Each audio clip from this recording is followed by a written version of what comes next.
क्या आप जानते हैं कि अगर भगवान शिव अपनी जटाएं न खोलते तो आज हमारी धरती का अस्तित्व ही खत्म हो जाता?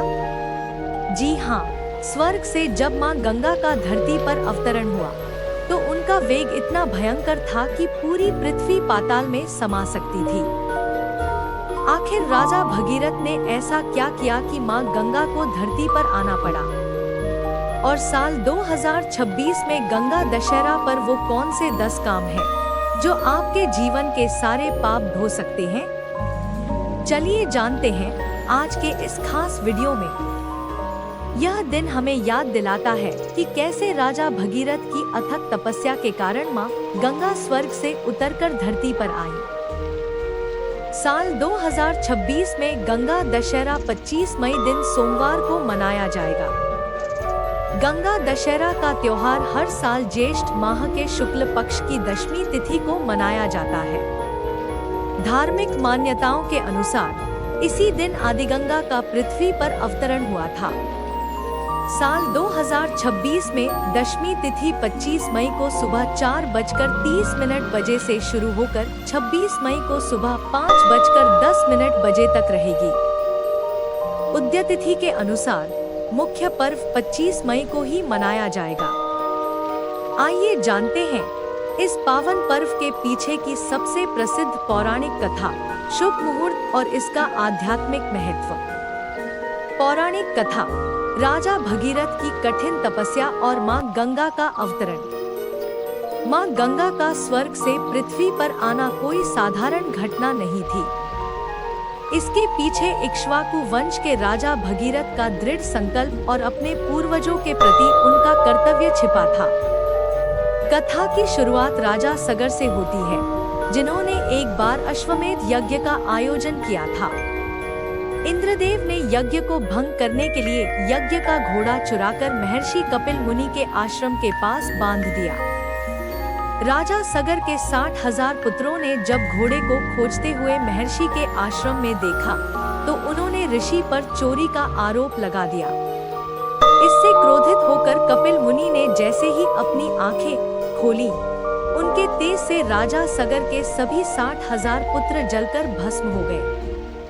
उनकी आत्माएं मुक्ति के लिए भटकती रहीं। कई पीढ़ियों बाद राजा सगर के वंशज भगीरथ ने अपने पूर्वजों की आत्मा की शांति, मोक्ष का संकल्प लिया। उन्होंने जाना कि केवल स्वर्ग की पवित्र नदी गंगा का जल ही उनके पूर्वजों के पापों को धोकर उन्हें मुक्ति दिला सकता है। भगीरथ ने राजपाट छोड़कर हिमालय पर कठोर तपस्या शुरू कर दी। भगीरथ की हजारों साल की तपस्या से प्रसन्न होकर ब्रह्मा जी प्रकट हुए। उन्होंने गंगा को धरती पर भेजने का वरदान तो दे दिया, लेकिन एक बड़ी समस्या सामने रखी। माँ गंगा का वेग, फ्लो इतना प्रचंड था कि अगर वह सीधे स्वर्ग से धरती पर गिरती तो पूरी पृथ्वी पाताल में समा जाती। ब्रह्मा जी के सुझाव पर भगीरथ ने भगवान शिव की आराधना की। भोलेनाथ भगीरथ की भक्ति से प्रसन्न हुए और उन्होंने गंगा के वेग को संभालने के लिए अपनी जटाएं खोल दी। ज्येष्ठ शुक्ल दशमी के दिन माँ गंगा बड़े अहंकार और वेग के साथ स्वर्ग से नीचे उतरी।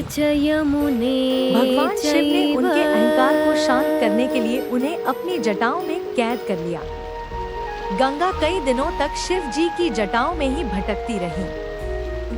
भगीरथ के फिर से प्रार्थना करने पर शिव जी ने अपनी जटा से एक छोटी सी धारा धरती की तरफ छोड़ी। भगीरथ आगे आगे रथ पर चलते रहे और माँ गंगा उनके पीछे बहती रही। अंत में गंगा सागर पहुंचकर माँ गंगा ने सगर के 60,000 पुत्रों की भस्म को छुआ, जिससे उन सभी को मोक्ष की प्राप्ति हुई।